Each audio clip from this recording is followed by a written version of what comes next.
दिया बदहवास हालत में केबिन से बाहर भागी। उसका पूरा बदन शर्म से कांप रहा था और उसकी दोनों हथेलियां अपनी उस फटी हुई स्कर्ट को कसकर समेटने में लगी थीं ताकि उसकी लाज बची रहे। आंखों में आंसू और दिमाग में खौफ लिए वह कॉरिडोर में तेज कदमों से आगे बढ़ ही रही थी कि तभी मोड़ पर वह अचानक किसी से बेहद मजबूती से टकरा गई। उसका संतुलन बिगड़ गया और वह पीछे की तरफ गिरने लगी। दिया ने डर के मारे अपनी आंखें बंद कर लीं, लेकिन फर्श की कठोरता को छूने से पहले ही दो मजबूत और बेहद गर्म हाथों ने उसकी पतली कमर को थाम लिया। उस शख्स ने बड़े ही सलीके और ताकत से दिया को अपनी तरफ खींचा और सीधा खड़ा कर दिया। दिया ने हांफते हुए अपनी बंद आंखें खोली और ऊपर देखा। चेहरा देखते ही उसका खून खौल उठा। ये वही चेहरा था जिस पर वह अभी अभी केबिन में तमाचा जड़कर आई थी। दिया को लगा कि यह बदतमीज इंसान उसका पीछा करते हुए यहां तक आ गया है। वह गुस्से में उसे दोबारा खरी खोटी सुनाने के लिए जैसे ही अपना मुंह खोलने वाली थी कि तभी कॉरिडोर के दूसरे छोर से भारी जूतों की आवाज आई। कंपनी के दो बड़े कड़क बॉडीगार्ड्स हाथ में वॉकी टॉकी लिए इसी तरफ आ रहे थे। दिया की फटी हुई स्कर्ट और इस बदहाली को देखकर वो कुछ समझते। उससे पहले ही उस शख्स ने फुर्ती से दिया का हाथ पकड़ा और उसे खींचकर अपनी चौड़ी पीठ के पीछे छुपा लिया। जैसे ही वो बॉडीगार्ड्स पास आए, उस शख्स ने अपनी बेहद कड़क रोबीली पर शांत आवाज में हुक्म दिया, चले जाओ यहां से, बैक टू योर पोजीशन। मालिक की आवाज सुनते ही दोनों बॉडीगार्ड्स ने अदब से सिर झुकाया और चुपचाप वापस लौट गए। उनके जाते ही उस शख्स ने बिना एक पल गंवाए बेहद शालीनता से अपने बदन से अपना कीमती ब्लैक कोट उतारा। वह घुमा और बिना दिया को गलत नजर से छुए उसने वह कोट दिया कि कमर के चारों तरफ बड़े सलीके से बांध दिया, जिससे उसकी फटी हुई स्कर्ट और उसके नंगे पैर पूरी तरह छुप गए। दिया यह सब देखकर बिल्कुल सुन्न रह गई। उसकी जुबान जैसे तालू से चिपक गई। जहां वह इस इंसान को हैवान समझ रही थी, वहां उसने अपनी इज्जत दांव पर लगाकर 1 सेकंड में उसकी आबरू को ढक दिया था। तभी उस शख्स की नजरें दिया के चमचमाते हुए बैच पर गईं। उसने बेहद मखमली और फिक्रमंद आवाज में पूछा, आप ठीक हैं मिस माया? मिस माया। यह शब्द सुनते ही दिया के दिमाग में जैसे बिजली कड़क उठी। उसका पूरा बदन ठंडा पड़ गया। उसे अब जाकर समझ आया कि केबिन में वह इंसान उसकी छाती को नहीं घूर रहा था, बल्कि वह तो सिर्फ उसके सीने पर लगे उस बैच को देखकर उसका नाम पढ़ने की कोशिश कर रही था। अपनी इस भयंकर और खौफनाक गलती का एहसास होते ही दिया के पैरों तले जमीन खिसक गई। उसने अनजाने में एक बेकसूर और इतने भले इंसान पर हाथ उठा दिया था। डर, शर्मिंदगी और घबराहट के मारे दिया का गला रुंध गया। उसने बस रोते हुए हाँ में अपना सिर हिलाया और इससे पहले कि वह कुछ और बोल पाती या माफी मांग पाती, वह अपनी कमर पर बंधे उस कोट को संभाले हुए वहां से दुम दबाकर लिफ्ट की तरफ भाग गई। उस शख्स की नजरें भागती हुई दिया की पीठ पर टिक गईं। उसकी आंखों में गुस्सा नहीं, बल्कि उस मासूम लड़की के लिए एक अजीब सी हमदर्दी थी। तभी पीछे से एक लड़के की आवाज गूंजी, क्या हुआ रियांश सर?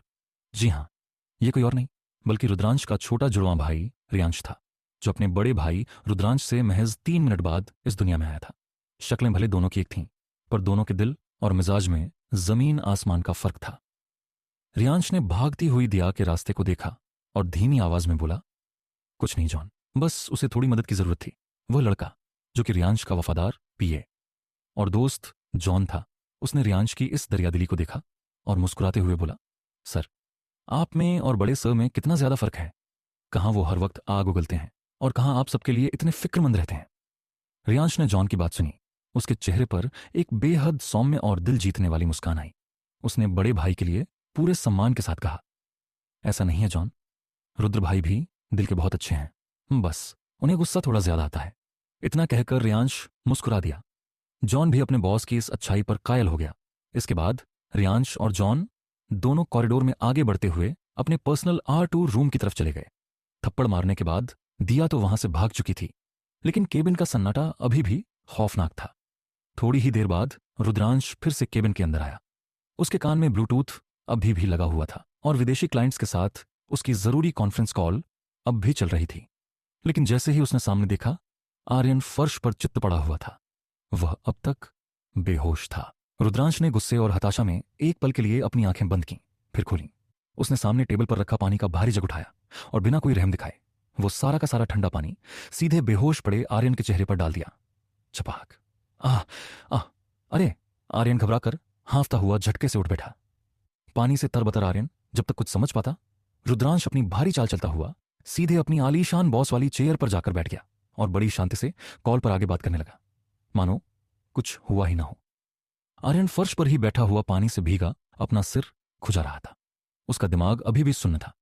वह डर के मारे कांपते हुए मन ही मन खुद को कोसने लगा। अबे साले आर्यन, लानत है तेरी बॉडीगार्डगिरी पर। तेरे सामने तेरे साक्षात यमराज जैसे बॉस पर कोई लड़की अपना हाथ साफ कर गई और तू इतना डर गया कि कुछ करने की बजाय वहीं बेहोश हो गया। अब उस लड़की का क्या होगा भगवान ही जाने। पर बेटा आर्यन, तू पहले अपने लिए श्मशान की लकड़ियां मंगवा ले, क्योंकि आज तो तेरी मौत पक्की है। तभी अचानक पानी से भीगी पैंट की जेब में आर्यन का फोन वाइब्रेट हुआ। वह धीरे से रेंगता हुआ उठा और स्क्रीन पर देखा। रियांश के पीए जॉन का कॉल आ रहा था। आर्यन ने बिना आवाज किए तुरंत कॉल काट दिया। ठीक उसी वक्त रुद्रांश ने कॉल पर बात करते करते ही अपनी उंगली से सोफे के पास रखी उस खाने की प्लेट की तरफ कड़क इशारा किया। आर्यन ने बिना एक सेकंड गंवाए झपट कर वो प्लेट उठाई और रुद्रांश की मेन टेबल पर लाकर रख दी। रुद्रांश ने देखा प्लेट में बेहद सलीके से सजा हुआ grilled sandwich with black coffee रखा था, जो दिया ने अभी अभी जल्दबाजी में बनाया था। रुद्रांश ने एक सैंडविच उठाया और उसका पहला निवाला मुंह में लिया। सैंडविच का टेस्ट वाकई बहुत लाजवाब और अलग था। रुद्रांश बिना कुछ बोले चुपचाप उसे खाने लगा। तभी आर्यन की जेब में फोन फिर से बजा। उसने फिर से कॉल काट दिया। तुरंत स्क्रीन पर जॉन का एक मैसेज फ्लैश हुआ। अबे कहां मर गया? कॉल उठा, कुछ बहुत जरूरी बताना है। आर्यन ने टेबल के नीचे हाथ छुपाकर जल्दी से रिप्लाई किया। अभी रहने दे भाई, जान आफत में है। तभी तुरंत जॉन का दूसरा मैसेज आया। अबे यार सुन तो, अभी थोड़ी देर पहले कॉरिडोर में एक नंबर का रोमांटिक सीन हुआ है।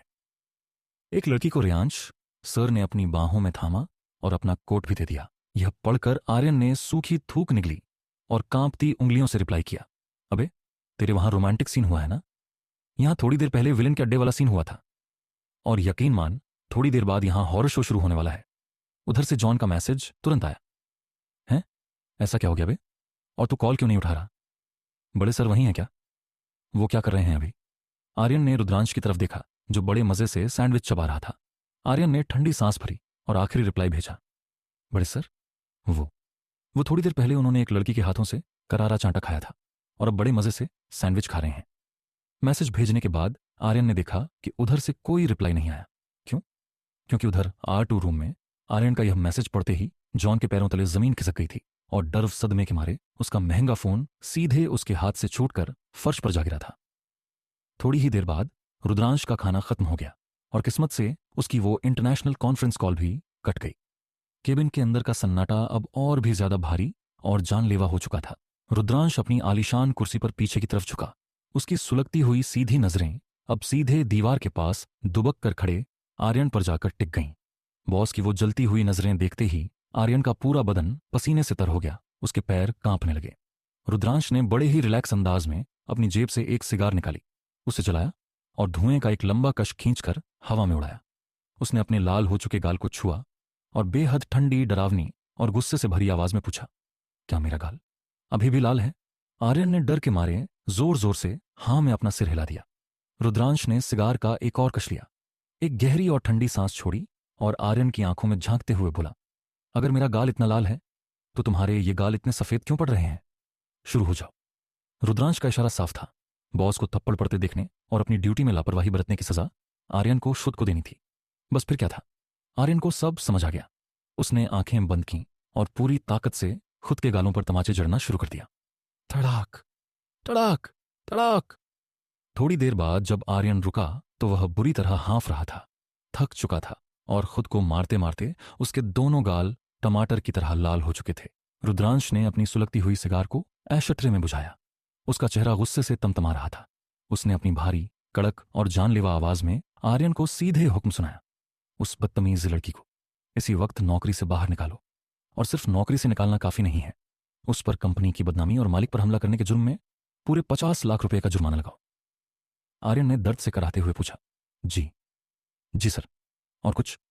रुद्रांश अपनी कुर्सी से उठा, कांच की उस विशाल खिड़की के पास जाकर खड़ा हुआ जहां से पूरा शहर दिख रहा था। उसने अपने दोनों हाथ पीछे बांधे और साक्षात मौत के सौदागर की तरह ठंडे लहजे में फुसफुसाया, और मुझे उस लड़की का वो दाहिना हाथ कटा हुआ अपनी टेबल पर चाहिए, जिस हाथ से उसने आज मुझ पर उठाने की जुर्रत की है। रुद्रांश का यह खौफनाक फरमान सुनकर आर्यन के होश उड़ गए। 50 लाख का जुर्माना और हाथ काटने की बात, दिया कि तो पूरी जिंदगी ही तबाह होने वाली थी। आर्यन सुन्न खड़ा रह गया। वह समझ नहीं पा रहा था कि अपनी जान बचाए या उस बेकसूर और मासूम लड़की की। आर्यन खौफ के मारे पैर घसीटते हुए जैसे ही केबिन के दरवाजे की तरफ बढ़ा, तभी पीछे से रुद्रांश की एक बेहद कड़क और भारी आवाज फिर से गूंजी, रुको। वह आवाज सुनते ही आर्यन के कदम फर्श पर ही जम गए, मानो किसी ने उसे करंट मार दिया हो। उसने बहुत ही डरते हुए पीछे मुड़कर देखा। रुद्रांश अपनी कलाई पर बंधी कीमती घड़ी को देख रहा था। तभी रुद्रांश को अचानक कुछ याद आया। उसके चेहरे के कड़े भाव थोड़े बदले और वह सिगार का धुआं छोड़ते हुए बोला, मैं अभी एक बहुत जरूरी इंटरनेशनल बिजनेस सेमिनार के लिए दुबई जा रहा हूं। मेरी फ्लाइट का टाइम हो रहा है। आर्यन ने राहत की एक बहुत छोटी सी सांस ली। रुद्रांश अपनी टेबल के पास आया। उसने अपना कीमती कोट उठाया और उसे अपने चौड़े कंधों पर डालते हुए आर्यन की आंखों में सीधे झांका। उसकी आंखों में साक्षात मौत का सन्नाटा था। उसने उंगली उठाकर बेहद क्रूर लहजे में कहा, मैं कल दोपहर ठीक 12 बजे तक दुबई से वापस आ जाऊंगा। याद रखना आर्यन, उस बदतमीज लड़की का वो हाथ मेरे सामने, इसी केबिन में मेरी आंखों के ठीक सामने ही कटना चाहिए। तब तक उसे कहीं भागने मत देना। इतना खौफनाक हुक्म सुनाकर रुद्रांश अपनी भारी और रोबीली चाल चलता हुआ अपने पीछे खौफ का एक गहरा साया छोड़कर केबिन से बाहर निकल गया। उसे एयरपोर्ट के लिए निकलना था। रुद्रांश के जाते ही आर्यन सीधे सोफे पर ढह गया। उसने अपने दोनों लाल और सूजे हुए गालों को छुआ। उसका पूरा बदन अभी भी कांप रहा था। वह घड़ी की तरफ देखने लगा। टिक टिक करती सुइयां अब सीधे कल दोपहर के 12 बजे की तरफ बढ़ रही थीं। आर्यन ने अपने सिर पर हाथ रख लिया और घबराकर बुदबुदाया, हे भगवान, सर तो दुबई चले गए, पर वो कल 12 बजे तक लौट आएंगे। अब मेरे पास सिर्फ कल सुबह तक का ही वक्त है। अगर मैंने उस मासूम लड़की का पता नहीं लगाया तो सर मेरा हाथ काट देंगे, और अगर उसका पता लगा लिया तो उस बेचारी की जिंदगी बर्बाद हो जाएगी। अब मैं क्या करूं? उधर दिया को अंदाजा भी नहीं था कि उस एक थप्पड़ की कीमत उसका अपना हाथ होने वाली थी, और काउंटडाउन शुरू हो चुका था। चाप